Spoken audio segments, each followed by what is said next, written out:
ॐ श्रीमात्रे नमः।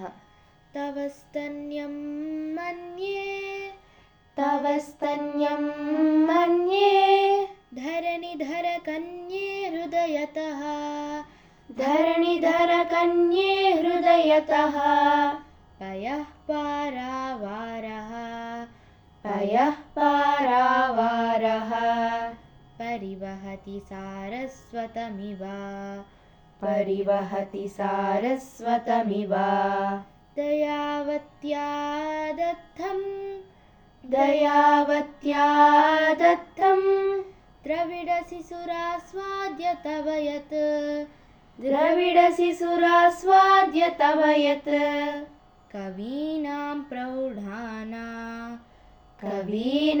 प्रौढाना मजनिकमनीयः कवयिता मजनिकमनीयः कवयिता तव स्तन्यं मन्ये धरणिधरकन्ये हृदयतः पयः पारावारः परिवहति सारस्वतमिव दयावत्या दत्तं द्रविडशिशुरास्वाद्य तव यत् कवीनां प्रौढाना मजनिकमनीयः कवयिता।